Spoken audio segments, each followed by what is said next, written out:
And listen, but we are talking about parenting this morning. We're joined by Nikki Bush, our parenting expert in studio. And you know what? As parents in a modern day and age, 2016, you know, it's work, it's finances, it's literally the rat race. But we cannot forget to give proper attention to our children. When children feel their parents are not paying attention to them, it can lead to a cycle of negative attention-seeking behavior and discipline issues. Today, we're talking to our creative parenting expert, Nikki Bush, about this phenomenon that's challenging families daily. Nikki, so good to have you on the show. Thanks, Leanne. And it is challenging parents daily. I remember just being on a flight and seeing parents struggling to deal with this child that's just going off. Why do children have these negative attention-seeking behaviors, and what can a parent do to address the situation? So, Leanne, I think that all children are born AASD, automatic attention-seeking devices. Wow.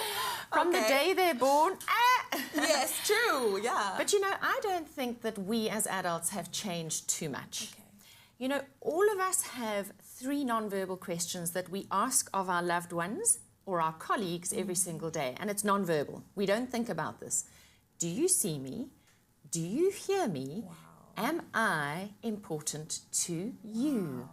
And so in our very busy lives, especially as working, multitasking parents, sometimes our children feel shortchanged, and they find a way to let us know, because they often, in the younger years, under the age of 8, don't have the words. Yeah. Wow, that's quite important. Do you see me? Do you hear me? Am I important to you? That is quite important. Now, what does negative attention-seeking look like in a child? Because I see it as tantrums. So it can be tantrums Yeah. that sometimes are there expressly to embarrass a parent in public, because that's a great way to get a parent's attention. Yeah. It might be eating issues. It might be that they... so, for example, I asked a 10-year-old little girl, what do you do when you feel invisible to your parents? I didn't even have to explain what invisible meant. Wow. Okay. She said, I cry. By choice, I cry. Then I get my parents' attention. A 13-year-old boy said to me, I get cheeky and then I get into trouble. Oh, wow. So when we say negative attention-seeking behavior, children actually don't mind how the parent reacts as long as they react. Yeah, yeah. And if you think about child abuse, what is that actually? It's continual negative feedback, because I'm never going to give you positive, so negative is better than nothing.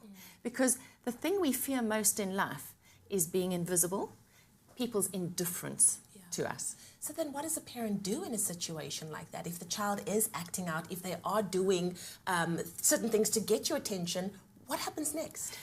So there are a couple of fundamental human needs that children have that we often miss in our multitasking busyness.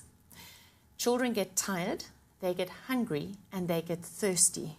They're also bored and in need of our attention, especially if we've been absent all day. Yeah. And we need to read those needs better, because often our children's misbehavior is actually them saying, I'm tired, hungry, or thirsty.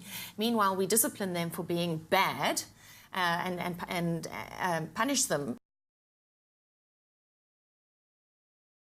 Food and a 5-minute or 10-minute game or rolling on the floor together will help us reconnect, fill the emotional cup, and then we don't have to misbehave.